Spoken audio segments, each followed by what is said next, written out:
Hey, welcome to my table. My name is Daniel Stonbaugh, and I'm just a guy who's identified how loved and adored I am by God. It is my passion and my purpose in life to help everyone I meet understand their place of value to the heart of God and their place within the kingdom of God and how the covenant relates to them and just understand God's heart for them. I guess if you can just simplify all of it.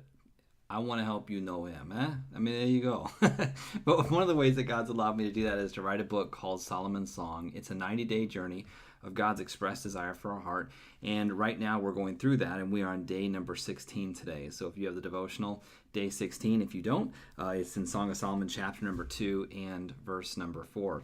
And so just to kind of catch you up to what's been going on, we have this relationship dynamic at play between the shepherd girl and the king in the story of the Song of Solomon. And it's a graphic representation of God and us. It's the pursuer and the pursued. And if you're a guy and you have a hard time picturing yourself as a bride, don't think of it that way.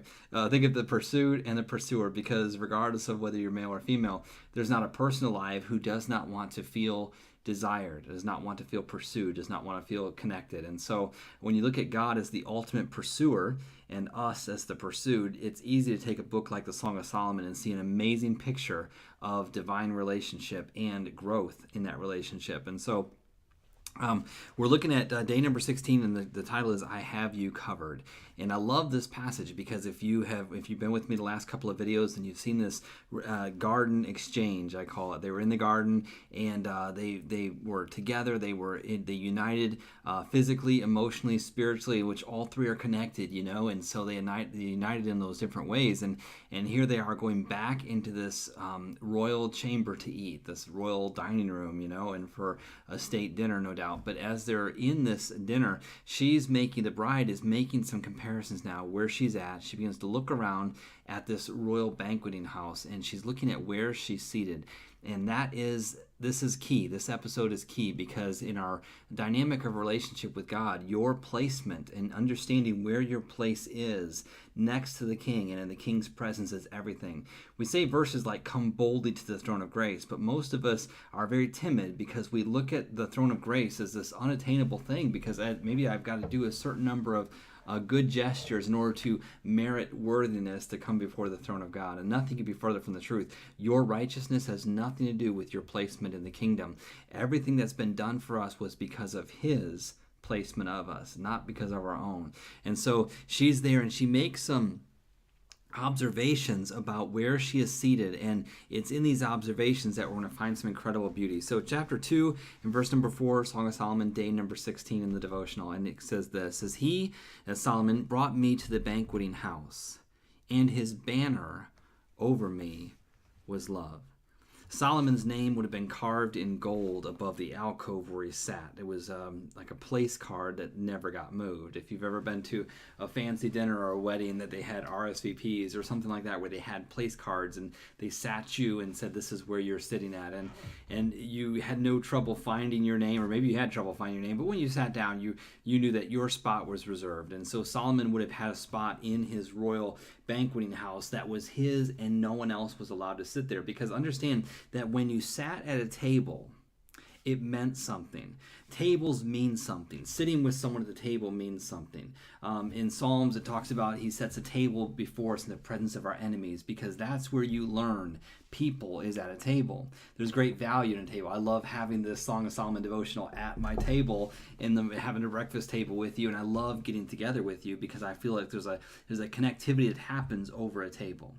And so she's sitting there at the table, at his table. And when you sat at the king's table, it gave you access to the king. It gave you access to everything that the king was. It was almost like you were given permission to be on that level with the king that no one else could. Because if you came to the banqueting house, you would have sat at a different table. You would have sat far away from the king, or you would have sat several tables away. You would not be allowed to just be ushered up to sit with him.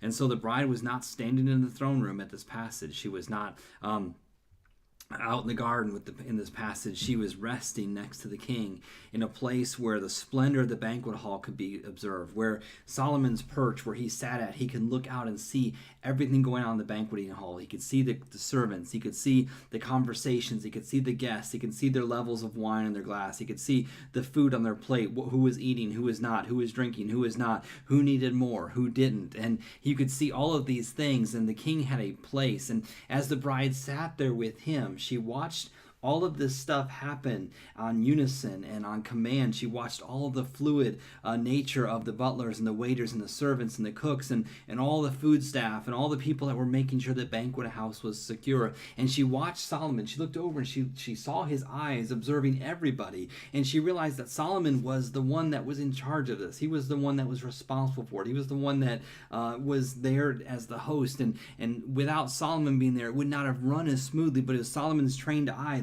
that paid attention to every detail, and she saw that power and that splendor, and she saw the servants looking at Solomon, noticing, trying to read those facial expressions on what should we do now, and what is the king thinking, and how should we act, and what should we be doing in preemptive strikes to help the king and to ease his mind. And she watched all of that take place, and she knew that it was coming from the king. And when she saw him, it stirred her with this understanding of the power that Solomon had. And then she noticed that he was sitting there reclined in a place of rest beside her. Because the same eyes that could govern a kingdom were choosing to look at her. The same eyes that made decisions all the time and observed people and read into things were also looking at her and communicating love. And let me just say, we're not standing in the throne room of God. We are seated at a place of rest. We're not standing trying to prove ourselves at the jury bench to God to prove our worth and our value. We are seated, reclining, resting in Him and in the finished work of Calvary, and we are seated next to Him. The Bible says that we're seated in heavenly places. We have our name tags already on the table. We've already been given our sign where we're supposed to be seated. We've been given that ability to rest with God. And then she looked up and she saw his name, and the name Solomon that was above her, it spoke love. And she said, I am covered, completely covered by his love.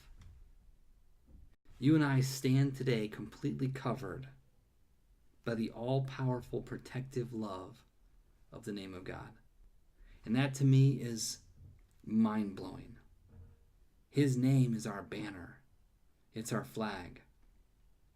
And in that name we move, we breathe, we have our being. We're close to him today. And nothing can move us from underneath his protection. No one could have dislodged her, no one could have moved her, because nobody put her there beside the king himself. And so you and I find ourselves today seated with God at rest, and nothing can change that. There's nothing you can do today that will undo what it took to put you next to the king.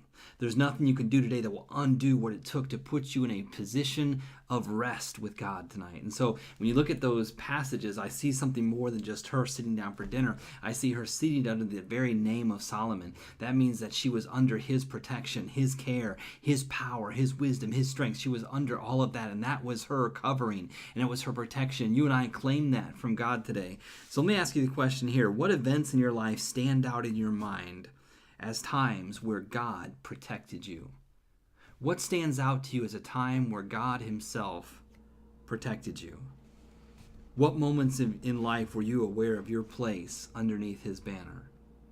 Man, I can go back all the way to the time I was a kid, just a boy. I remember being about maybe 7, 8 years old, and we lived in the city of Hammond, Indiana, in this Logan Street. And I remember in the backyard there playing with my older sister and brother in the backyard, and a car pulled up, and I remember this guy asked me, rolled down the window, and he said, hey kid, come here. And I came over and he said, hey, would you I lost my dog, and he's like, I need some help finding it. Would you help me find my dog? And I wanted to help him. I'm like, oh man, gosh, his dog is gone. I want to help him. And I remember making a step toward that open door of a car, and my sister coming in at the last minute and seeing me, pulling me away from that, screaming out for help, and he drives off. And I look back, and even that, I look back and say, God, that was your hand of protection over me.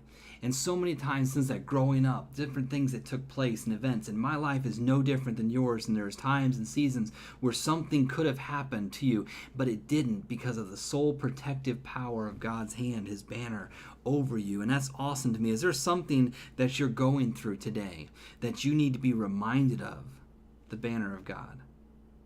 What is it you're going through today that this devotional episode is a reminder, needs to be a reminder for you? You need to hold on to this passage and understand that you're not somewhere in the king's palace. You're not somewhere in the lady in waiting. You're not that. You are seated next to the king, and you're at a place of rest. You have to work for your position with God.